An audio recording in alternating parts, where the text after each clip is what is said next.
Good morning, students. In today's lecture, we will discuss the characteristic equations for a linear first order partial differential equation. So let us take a partial differential equation of the form f of du, u and x is equal to 0. U is a function, du denotes gradient of the function u, and this x belongs to the set U, which is the subset of n-dimensional real Euclidean space. This equation is linear and homogeneous. Means this equation is having the form b dot du plus cu is equal to 0. B is the function of x. C is also a function of x. Du, this is gradient of u, that is also a function of x. Now let us use the notations. For gradient of u, we have denoted by p, which is the function of parameter s. S belongs to the set of real numbers. And for the function u, we have taken the notation z, which is the function of parameter s. So by using these notations, this differential equation becomes b dot p plus cz is equal to 0.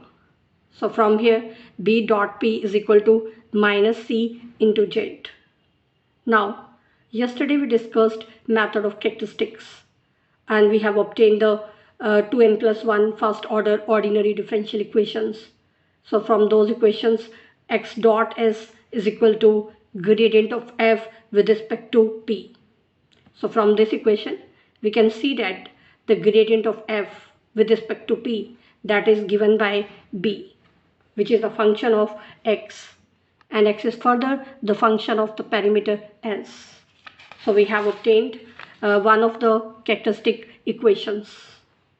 Also, again using the same method, z dot s, that is the dot product of gradient f with respect to p and p. Now this value we have obtained as b. So z dot s is equal to b dot p. The value of b dot p is minus cz. So this is the second characteristic equation. So finally we have obtained the characteristic equations for linear first order partial differential equation, which is homogeneous. Now let us discuss an example based on this.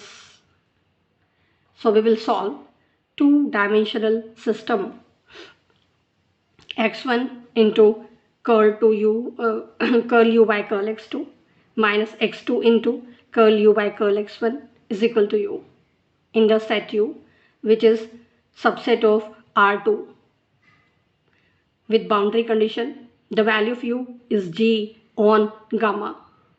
Here, this u, that is the quadrant consisting of the points x1 positive and x2 positive, and gamma is contained in boundary of u, and on gamma x1 is positive and x2 is 0.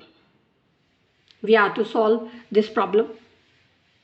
Now let us compare this partial differential equation with b dot du plus cu is equal to 0. Now our given partial differential equation can be written in this form: minus x2 comma x1, this is one of the ordered pair, into gradient u, that is having the components curl u by curl x1 and curl u by curl x2. This expression can be written as the dot product of these two vectors. So comparing with this is the vector b, which is having the coordinates minus x2 and x1, and c is minus 1. Now the vector b, that is given by the ordered pair minus x2 comma x1. The components of b, let us denote by b1 and b2. So from here the value of b1 will be minus x2 and value of b2 will be x1, and the value of c is minus 1.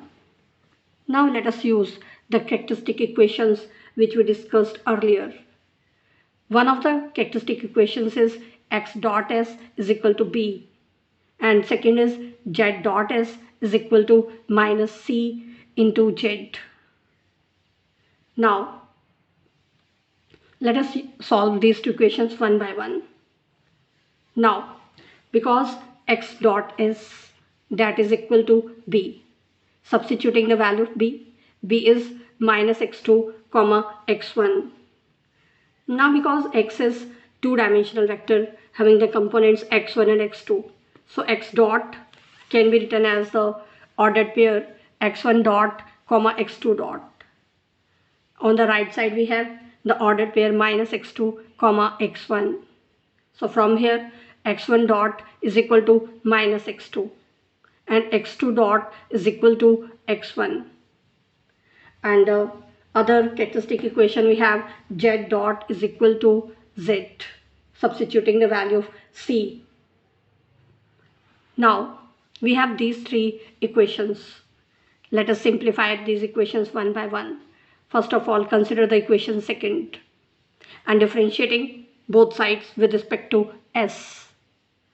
So here dot denotes derivative with respect to s. So if we again differentiate x1 dot, this will become x1 double dot. On the right side, the derivative of minus x2, that becomes minus x2 dot. Now from this equation, value of x2 dot is x1, substituting the value.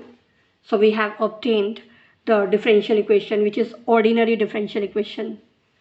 So corresponding auxiliary equation will be d square plus 1 is equal to 0.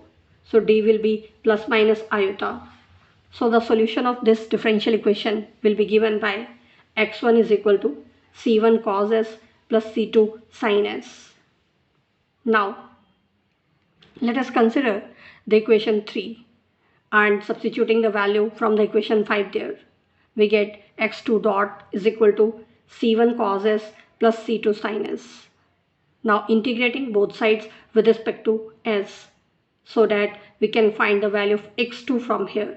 So we get x2 is equal to c1 sin s plus c minus c2 cos s plus c3.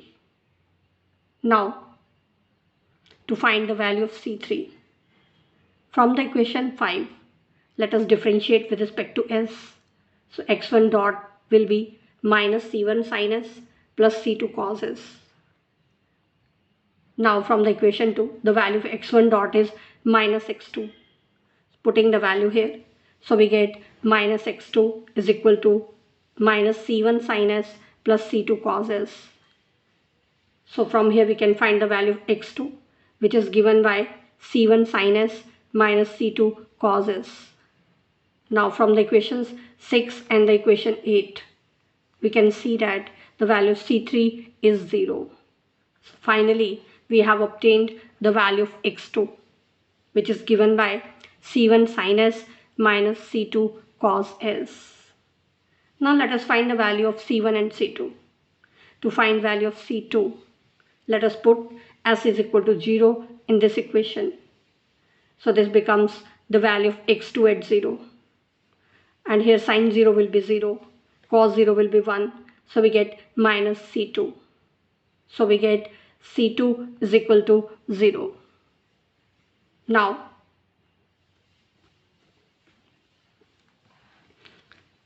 the value of x1 at s, that will be obtained from here by putting the value of c2. Now c2 is 0. So the value of x1, that will become c1 cos s from the equation 5, and the value of x2 that becomes c1 sin s. Let us again put s is equal to 0 in this equation. So we get value of x1 at 0, that is c1. Now let us denote the value of x1 at 0 is x0. So we get the value of c1, which is x0. Now let us substitute this value of c1 in the equations 10 and 11. So finally we have obtained the values of x1 and x2 in terms of x0. x1 is given by x0 into cos s and x2 is given by x naught into sin s. Also, from the characteristic equation z dot is equal to z, let us find the value of z from here by simplifying this equation. Z dot means dz by ds. So dz by ds is equal to z. Separating the variables and integrating, we get log z is equal to s plus log of z naught. Shifting this term to the left side, we get log of z upon z naught is equal to s. From here we get the value of z, which is given by z naught into e raised to the power s. Z is a function of s. Now, the value of z at s is equal to 0. From here, by putting s is equal to 0, e raised to the power 0 will be 1. So value of z at 0, that is z naught. So we can write z naught as the value of z at 0. Now let us use the boundary conditions which we are given in the statement. We are given on gamma the value function u is g. By definition of gamma, on gamma the value of x2 is 0. It means the value of u at the point x1 comma 0, that is g. So the value of u, by definition, the value of u we have defined to be z at the point x1 x2. For s is equal to 0, from here we get the value of u at x1 0 comma 0 is equal to the value of z at 0. Value of z at 0, that is z naught. So substituting the value here. Now let us put the value in this equation. So finally we get the value of z at s is equal to g at x naught into e raised to the power s. Thus we have obtained the values of x1, x2 and z. Now let us select s positive and x naught positive so that the ordered pair x1, x2 becomes x naught cos s comma x naught sin s. Means x1 is x naught cos s and x2 is x naught sin s. To find the value of s and x naught from here, let us do the squaring and adding in the two equations. So we get x1 square plus x2 square is equal to x naught square. So from here, by taking square roots, we get the value of x naught, which is given by square root of x1 square plus x2 square. Now to find the value of s, let us divide these two equations. So we get tangent s is equal to x2 upon x1.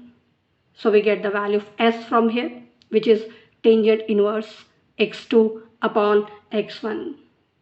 Now finally we can substitute these values in the solution, which we have denoted by u and which is defined to be z as a function of s.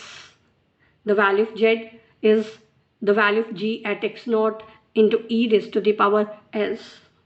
Substituting the values of x naught from here and value of s from here, we get value of solution u, which is the function of xs, and this is given by g at under root x1 square plus x2 square into e raised to the power tan inverse x2 upon x1.